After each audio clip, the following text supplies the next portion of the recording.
here we are, it's September, and all of our summer window boxes, your planters, all your annuals have been working so hard this summer in this heat, and I'm surprised at how well this window box still looks. Um, as you remember, or you may not, but I have green velvet boxwoods in here I'm trying. These are my Maverick apple blossom geraniums. I started from seed, and they have bloomed constantly since we put them in here in May. But the amazing plant, and this is what we're going to do again, this is your perfectly pink Angelonia. Oh my gosh, I've done nothing. I do water every day and I fertilize once a week. It has just performed amazing. I'm going to use this again because, you know, once you find a plant that holds up under the kind of heat that we've never had before and keeps blooming and blooming, I never cut it back. It is worth its weight in gold. Some things that aren't doing as well, this is my variegated English ivy. And the browning could be from the heat. It could be from not enough water, too much water. These don't look too bad. The euphorbia, 2 out of 4 have kept up blooming somewhat. Again, everything as it ages looks better from far away than close up this time of year. Don't say a word. Anyhow, but the one that's not doing well at all, and I think it's this isn't draining as well. This poor little English ivy, I'm going to let this dry out. I don't know if this is what's happened to it. This is, you know, this end of the box gets the sun till evening. But boy, this looks bad. Anyhow, that's what my window box is doing, and I will do these pinks again. And I'm hoping that when it's time, I will fill this full of some pretty fall colors. So let's keep moving. Look how this morning glory, one plant, has covered up my fencing around our air conditioner. It's done just what I wanted. It's softened this whole border. I'll get in here and clean the yellow leaves off. But the sweet little pink and blue flowers are beautiful this time of day. And I never planted this for the flowers. It's all about the foliage. But my goodness, isn't it doing what I'd hoped it would do? And it'd be even prettier if I take the yellow leaves out. That's not what we're here about. Would I do this again? Yes. Number one, I'm very frugal. So a packet of seeds, probably under $2. And I started a few inside last winter. You stick them in here, and this time of year, this is what I love. All summer long, it's growing, the foliage is there, and then you get this nice little coloring of the purples and the pinks. You may get some reseeding, but it's not hard to control. These aren't like the originals that we used to have where you plant it once and you have thousands. But this back area is looking gorgeous. Marigolds, you can't beat them. They can take drought, heat, anything you give them, and look what the color is. It's gorgeous. Particularly going into fall, that'll be a really lovely color, even though it's still summer. This whole bed is doing really well. The foliage looks good. Nothing's really looking too bad considering it's been a hot, hot summer. My clematis is coming back. Anyhow, this is what you get. We did finally get a rain, which is wonderful. Oh, I see it looks like we might get a bloom on my Carnaby clematis. Boy, I tell you, it takes a lot of water in the summer to keep that thing blooming. We're going to go up on the deck and take a look at some other stuff. I wanted to show you, this is what I love about a sweet potato vine. Oh my goodness. At the end of season, it really mimics this beautiful painting Reggie did for me. I had geraniums and I had some verbena, as I did in the front window box. The aphids really took that over. I had to pull those things out. No matter what I did, I wasn't getting success and they were looking awful. And that's what you're supposed to do. Pull things out that don't make you happy. But I left this vine, and particularly from the view here, when Reg gets down here, it really shows up great against this lovely painting he did for me years ago of this big leaf. I love it. Maybe next year I'll just do 3 sweet potato vines in that and see how it looks. Let's go on up to the deck. I love my fig. This is the second year for my fig, and I've been able to get at least 2 to 3 figs a week off of it that are delicious. And how do I know when to pick them? Well, number one, you can tell that this is green. And so you don't eat them when they're green. You can see that this is brown, dark brown. You want to make certain this, you can see this is a really good example. Green, turning, getting ready to be fruit ready. And then this one right here. It has to be soft to touch. You'll notice that it's no longer, it tends to bend down from its little stem. Oh, that one's ready too. You bring it off of there. You can also, they call this the belly button. And you can almost see that there's sugars or a little jam coming out of that. And then you open it up and you see this, which is always delicious. This probably could have stayed one more day because you want this little bit of outerness. I've only learned this year through reading up myself, but it's still delicious. And I bet you, I'm trying to see if there's one more I could pull off to show you the difference. Maybe the one you dropped. Oh, maybe the one that just came off on its own. Reggie, you are so smart. It still feels a little firm. I knocked it off. It comes with having your own fig tree. This is delicious, but the longer you leave them on there, let's see. Oh, I'm not going to spend any more time on this, but they are, let's do this one. Let's see if this one has, oh, no, it's all delicious. Delicious. Great on cheese, great on your piece of toast. Get yourself a fig tree, you'll love it. All right, let's keep going. So this time of year, like I said earlier, the further away you are from your garden, it's still beautiful. It's when you get up close that the details, you can see that things are getting very weary. But you have these wonderful plants like our Caryopteris. And we've shown this to you in probably the last few videos. But what a bee magnet. And the colors are just so gorgeous. Gee, there were so many bees on this the other day. I swear you couldn't tell there was a plant. It was just bees. And if you stand here with that many bees, you can hear them. It's just a beautiful plant, and I'm so pleased with it. And I'm seeing I'm not seeing a whole lot of recovery from the Black Tower elderberry, but this is a good sign. You see growth here. This was just so sad. This is my learning this summer.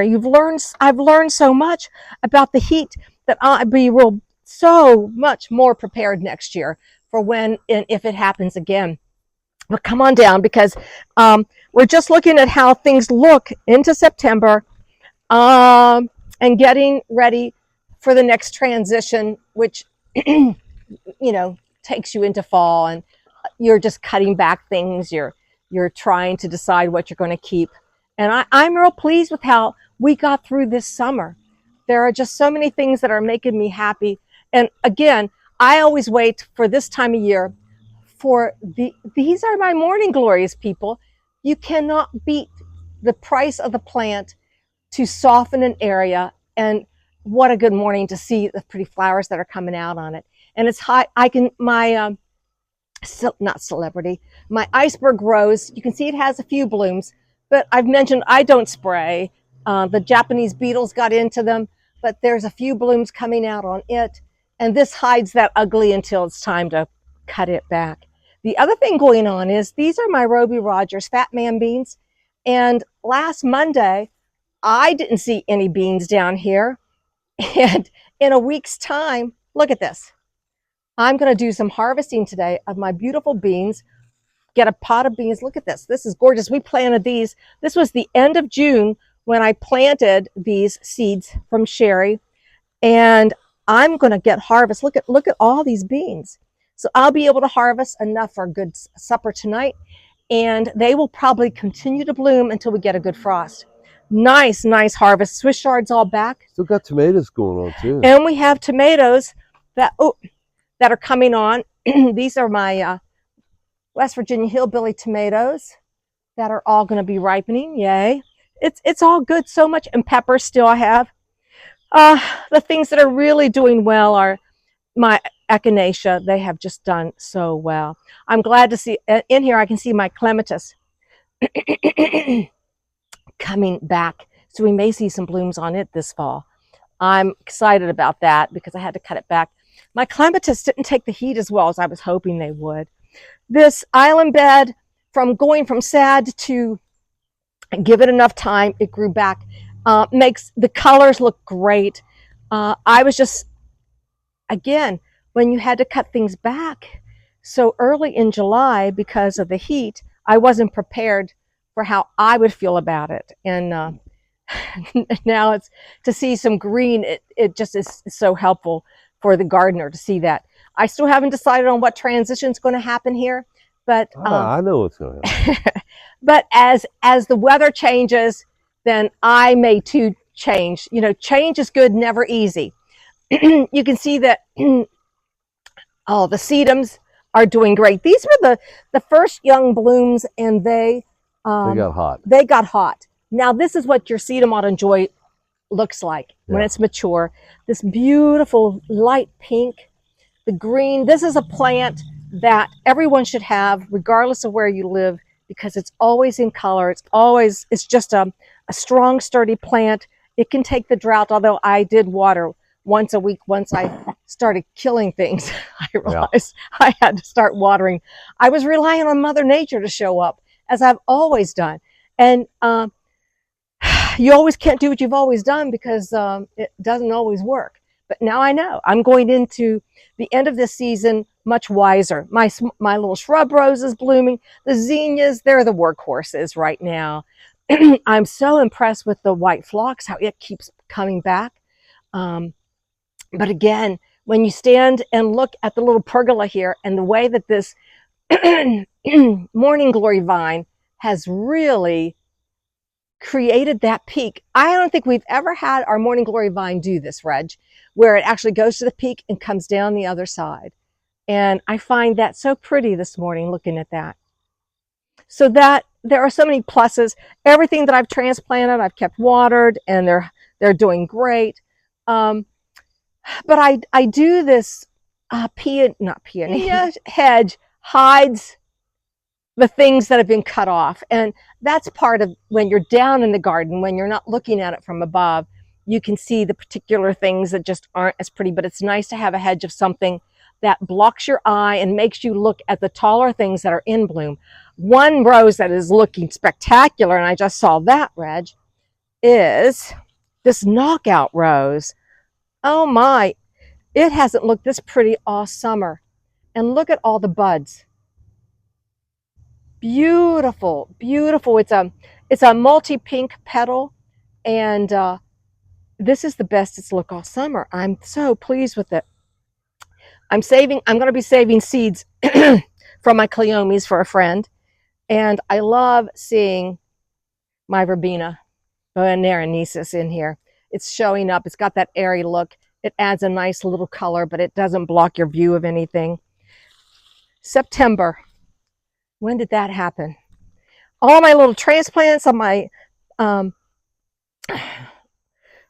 forget-me-nots looking healthy. So next spring, my view that I had will be wonderful. This is the white angelonia that we put in when we had to cut things back. And I know I'm going to be using angelonia in the garden and in my boxes.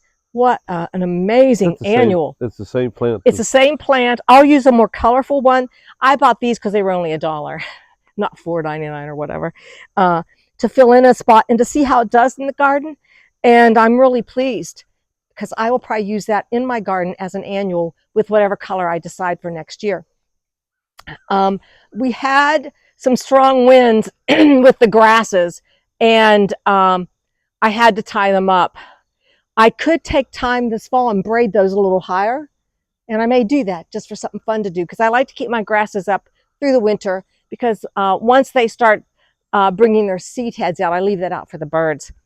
The shade garden just looks awesome. I am impressed.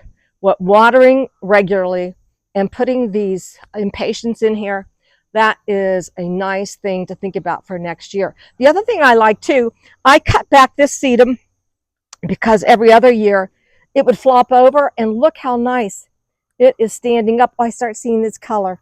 So I know that I can put this in the shade. It won't flop. And I had how many plants? 5 or 6 plants to give away. Still have 2 if anybody wants them.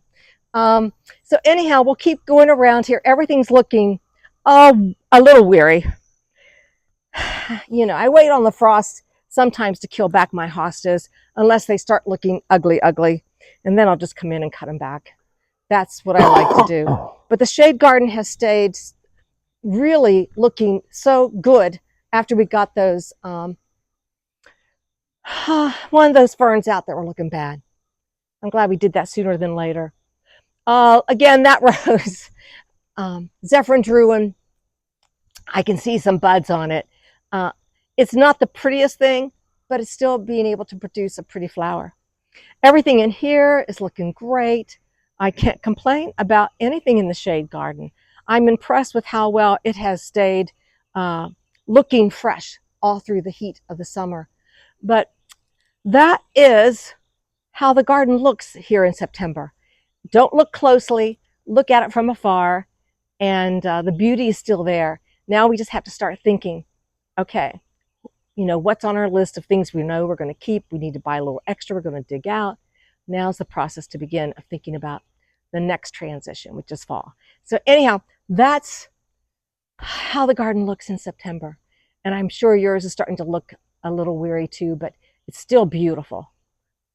Thanks for watching Gardening on the West Fork. We'll see you the next time. Bye.